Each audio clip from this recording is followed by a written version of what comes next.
There's been many attempts to adapt skateboarding to video games, and while some try to find a balance of gameplay and representation, others take it to the extreme and find mass success and appeal. But just like anything in gaming, it's always copied and run down to the ground. But skaters just wanted a game that was a little bit more accurate and actually have you perform the trick instead of button mashing a combo. And in 2007, we were treated to one of the best skateboarding simulators that truly captured the look and feel of skateboarding and grew the culture for it, and even took down one of gaming's biggest titans. This is a retrospective of one of the most important games in skateboarding. Alright, but we gotta talk about some history.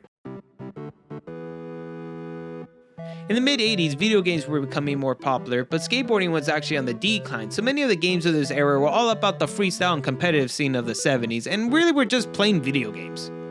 By the mid-90s, skateboarding rose from the ashes and became one of the most popular live broadcast sports, so the push to adapt it into different media was at an all-time high. One of the first attempts was at the arcade with Top Skater, where basically you got on this metal board and rode it like a mechanical bull. Now the game was simple and you basically had you on the rails collecting these Sonic coins, and if you wanted to do tricks you had to smash the board left or right, but your fun and time with the game was limited to how many coins your parents were going to give you. And the home console side, the Sega Genesis, Dreamcast, and PlayStation 1 was still very new to the masses, so getting home games and playing arcade stuff still felt very new. And while we were slowly getting there with a few titles, it was still asking a lot for gamers at the time to ditch the 4-button layout of the arcade for a more complicated controller. And at the 1999 Summer X Games, the world witnessed one of the most important runs in skateboarding history, as Tony Hawk, after 11 attempts, performs one of the most impossible tricks, the 900, cementing him as not just a skateboard legend, but as a god. ESPN announced that they're going to increase their budget and coverage of skateboarding and the X Games, and behind the scenes, Neversoft partnered up with Tony Hawk to create their newest skateboard game. After a year and a half in development and perfect timing, Tony Hawk Pro Skater was finally released on the PlayStation 1. Now while Tony was really brought in just to consultate the title, Neversoft did create a great game. So you started with like 2 levels, you could go around and skate almost anything. You basically had 2 minutes to finish a list of tasks that you had to unlock the next level. They were either beating the highest score, finding hidden tapes, or performing a crazy combo. Now the controllers weren't too complicated because they had an allocated jump, flip, grind, and grab button. Now in theory, the controllers were pretty accurate to skateboard, even to you balancing yourself on grinds and manuals. Pro Skater was a total success and spawned the sequel, but once we entered the PlayStation 2 era and they created Part 3, the game became a completely different beast. They ditched the arcade timer and created larger levels for you to roam around, and even added more customization for your skater. They even had you go onto rooftops and skate faster than ever before. Even for its time, the Pro Skater series was one of the highest selling games, but this didn't faze Neversoft to try to switch it up every 2 titles, and with their next series, they wanted to add a campaign mode where the player can actually choose how the story played out. In their newest series, Tony Hawk Underground 1 and 2, the player got to choose to either skate for Team Bama or Hawk as they went around the world performing a bunch of crazy tricks and stunts, and also collecting enough points for their team to win. And while many players will praise this series for having some of the best mechanics in the series, but the story is very hit or miss, and it's pretty dated with a lot of its references and jokes, as it kind of feels like an episode of an MTV reality TV show or Jackass, if you know what I'm saying. Now while the Underground series was still praised, it wasn't as successful as the Pro Skater series, so they decided to switch it up again, and they even cracked the code on how to make large levels with no loading screens in American Wasteland. And while that is impressive for gaming as a whole, I think the no loading screens kind of hurt the title because there were other things that suffer for it, like its graphics and the quality of the story. Plus the next gen of consoles were slowly being promoted with the Xbox 360 and the PS3 the year after, so gamers just wanted something to justify for spending $600 on a 60 gig console. Now Neversoft came in kicking with their newest series, Project 8. They perfectly adapted everything that fans loved from the previous titles on this new next-gen package, while introducing this new mechanic called board motion. It had you slow down time and use the analog sticks to control your feet and flip the board to any way you want.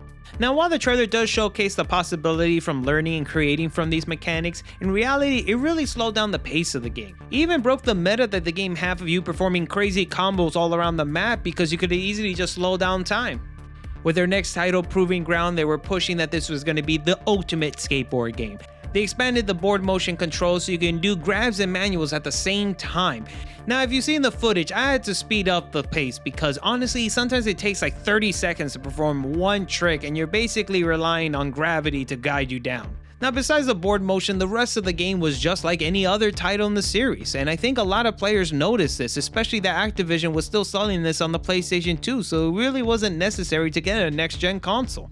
Then up in Canada, Black Box Studio, that was known for developing most of the Need for Speed series, was slowly developing a brand new skate series like no other. They blended a mix of every skate game in the genre but in their own original engine to create this open world sandbox where the player can skate any object in front of them. After months of testing the controls and physics engine, the game was slowly coming together. And this wasn't going to be some basic simulator, as Black Box Studio wanted to make a serious title, as some of the developers were skaters themselves, and with EA funding the project, you know they wanted to dip them toes in the Birdman's money pot. Then at the 2007 E3 showcase, they come and present the game with their new control system and a trailer and even a tech demo that was going to be available for players soon.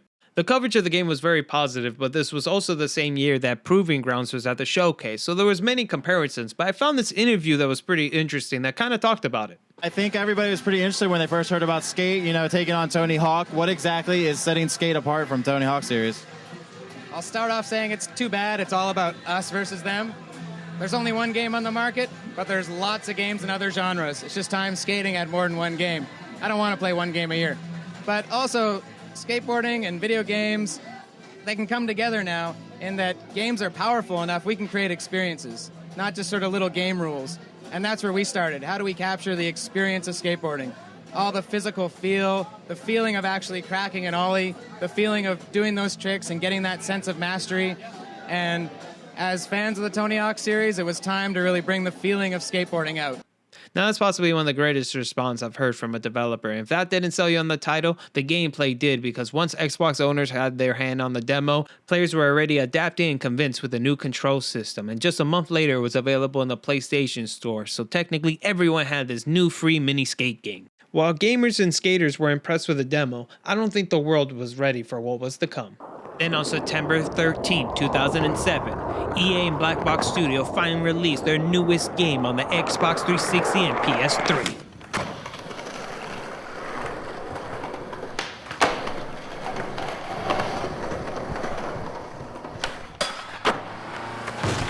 Oh my God.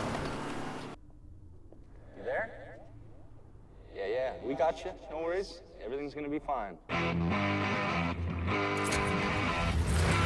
Thanks for putting it down, Danny. I don't want to get a copyright claim. So we watched this awesome intro full with cameos of skaters in the game like Paul Rodriguez, Danny Way, and Jason Dill, to name a few. A quick summary is that after a horrible accident and the ambulance driving you all around the city, you get a surgery performed by one of the greatest medical professionals in the world, Dr. Gonzalez. And he's ready to stitch you up and get you back on your feet. Dude, that was an insane amount of surgery. I can't even believe you're alive. But yo, they fixed you up good. Look at you, man. You are good as new. Yo, let's get the hell out of here. Ah yes, the trusty fisheye, every skater's favorite lens of choice. It's an ultra-wide lens that allows to capture your subject's full environment. Plus it's a lens that holds its focus, which really comes in handy, especially when you're filming a skater flipping in and out, or the filmer's moving too. And the voice behind the lens was infamous skate photographer Giovanna Retta, who's going to help you along the journey and throw some sassy one-liners and tips at you. Now before we start skating, we gotta learn the controls, because instead of button mashing a combo, we just had to use the right analog stick and flick it to a certain direction to perform any trick. Now while the controls take a little bit getting used to, it's only a few steps to perform any trick, compared to back then we had this entire math equation to solve. So in theory, as long as you knew how to skate, you can really perform almost any trick. Now when it came to the actual gameplay, you could really just grind and manual almost anything while having to balance yourself, so allow for a little bit more of time to getting used to and adjust yourself to the controls. But that didn't mean that you couldn't just fall and fail. Now normies usually think about big grabs and big twists when it comes to skating. You can still do that over here. You just had to ollie and hold the shoulder buttons, and if you moved it to a certain direction, you could perform any shifty or tuck knee if you want. You can even pump your knees to grab a little bit more speed in transition. You could do any body vario, flip, in and out. Like honestly, there was no limits to what you could do. Like the game is really built for you to skate any style or type of skating, like transition or just street. Now what will you be skating? Well, instead of levels, we finally have a proper open world in the city of San Vanalona. In downtown, we got crazy long rails and sets for you to escape, but you also gotta watch out for civilians and security trying to knock you down. In Old Town, it's very reminiscent of Spain and Eastern Europe, and many of the spots are from those locations as well. In the Riz, we have steep hills and far more complicated spots to skate, so speed and timing is everything. This is probably my favorite location. It reminds me a lot of San Francisco. Actually, this whole map feels like it's on like Mount Everest. Now you can really go and skate anywhere you want. There's only 7 locations that are blocked from the story and challenges you have to do, but other than that you can go anywhere. Plus you can fast travel to any location or spot, and at first you're really only going to have these subway systems so you could travel, but it's better than going skating from back and forth the map. Well, it's been 10 minutes in the video and I've kept you long enough, so let's go skate! So after the opening cutscenes and you create your own character and choose what skate stance, you can really just go skate anywhere you want. You can even skip the main tutorial. Now don't feel bad if you did, because you can always just open up your trusty backpack, and in the very bottom of the menu you're gonna have your trick book guide. And you basically go around and figure out exactly how you have to flick the analog stick to perform any type of trick. There's a check marker to see if you attempted the trick or not, and even stats to see how many times you attempted and how effective you are. Now the skaters watching know that failure and repetition are just part of the course, and sometimes we like to skate things over and over again. So with the check marker system, you could just save your spot and keep going until you get that perfect line. Now you'll think with all of that we have a perfect simulator and we could ship it and charge full price. But Black Box wanted to do more than that. They wanted to make a game that had more content than the competition. In the story, your up-and-coming skater is trying to get their name out there, so capturing footage of you skating is key. Throughout the game, you'll have a list of challenges that you could do at any leisure you want, and all of them will lead to this top mission where you have to take a cover for any of the magazines that are in the game, like Thrasher and the Skateboard mag. There's even pro challenges that when you beat them, you can even get the sponsor of that skater and unlock them to play in free skate. And throughout the campaign, you unlock the 7 secret areas, one of them being the X Games Street Course. This is probably one of my favorite campaigns in any skateboard game because the challenges do a great job of teaching you how to play the game without forcing you, and I think it's far richer for it. Now there's plenty to do in this game, but the most memorable missions that you're going to have are these pro challenges. Now there's over a dozen pro skateboarders in this game, each with their own footage and sponsors in them. Now each pro is going to have about 2 to 3 challenges, and they're all curated to their own skate style and teaching a player on how to skate like them in the game. From there you can try as many times as you can, and there's no timer or penalty for even failing. Once you do complete a challenge, you'll get some money, and depending on the sponsors you'll get, they'll pay you a little bit extra for wearing their product. And from there you can also unlock that pro skater and any of the footage or gear that they have in game.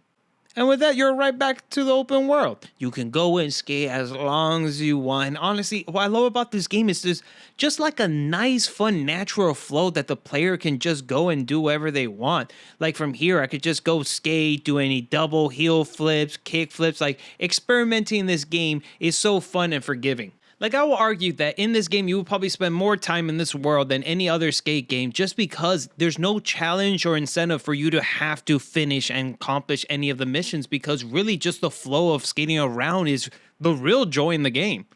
Now let's say we just did an awesome trick, but we want to see that playback. Well, we just go to the pause menu, go to the replay editor. Now it does take a little bit to get used to because it's a little clunky at first, but once you get that hint, you can just slow back, move the camera, and really see exactly how you did the trick. You can even save the footage and edit it any way you want, and you can really attach them to make a whole edit.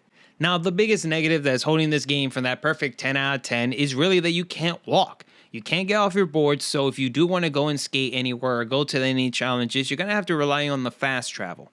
And there's also another thing that some of the edges of the map are a little bit desolate. Maybe they're like not as well detailed or full with things to skate as some of the other areas. So unless you have unlocked anything throughout your campaign, you're really just left to just going around and skating.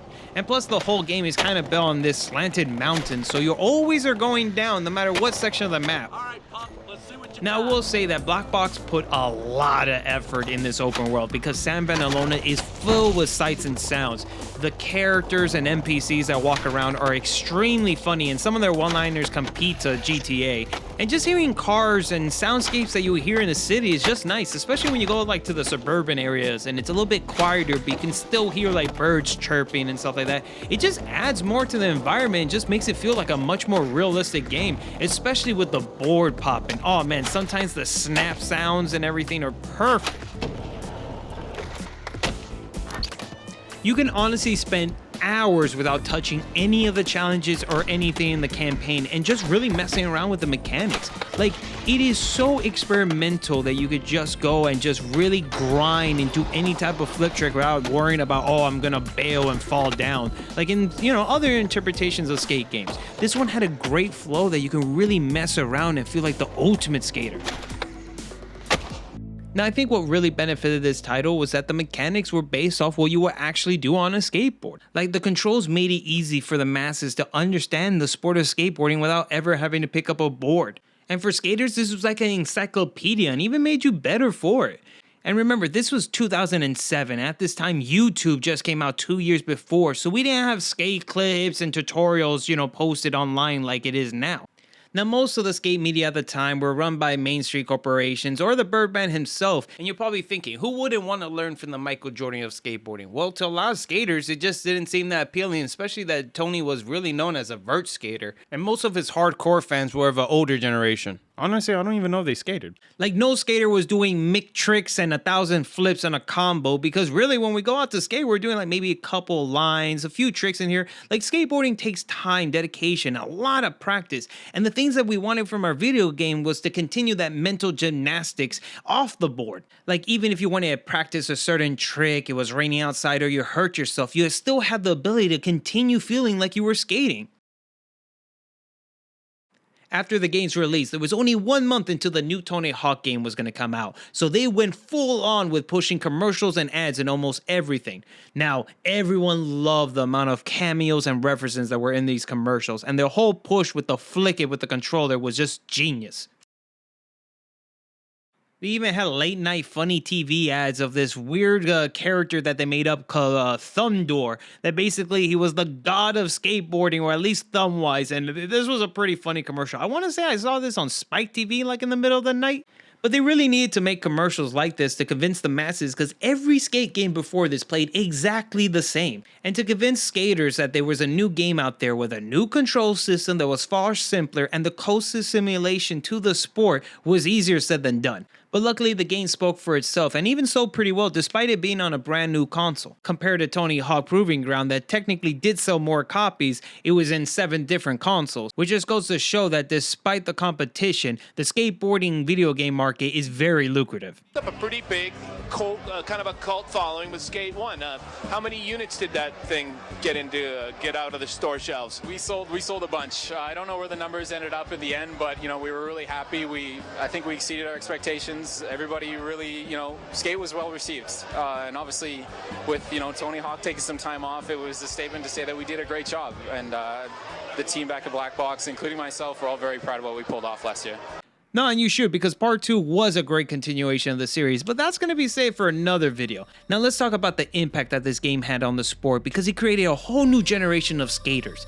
Many of the underground companies and skaters in the game grew in popularity and became household names.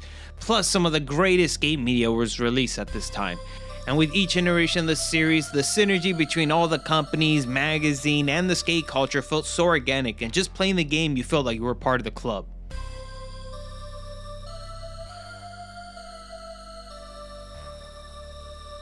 Now, while skateboarding would never truly fade away, this was actually the last title for Neversoft in the mainline Tony Hawk series until 2020 they had a remake of the first 2.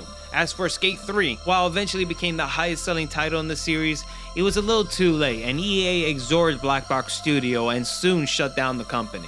And the community just gravitated to the third games for all its updates, but I know there's a whole generation out there of gamers and skaters that have never tried or played the original classic, where it all began with the flick of a thumb. Now we're back in the 2020s, and despite its 10-year hiatus, a new resurgence of the game has appeared as more content and YouTubers are coming out of nowhere, and then soon the original developers come and announce that they were going to bring back the game. Well, free-to-play model, but that's a video for another one, which I got up there in the timestamps, which I did, but probably you're gonna like someone else's opinion on it. But still, I love this series, and even though I'm a little skeptical of what's to come, I'm still really excited because I went back to play the original games, and I really sucked. I got so used to playing all the new games that got inspired by those previous ones that, I kind of forgot. And then even looking back at seeing that this game had an online mode, an editor, is honestly pretty crazy, especially for a game of this time. And I cannot wait for the millions of new generation of skaters, designers, editors, all types of people are gonna come into this game and just grow the community.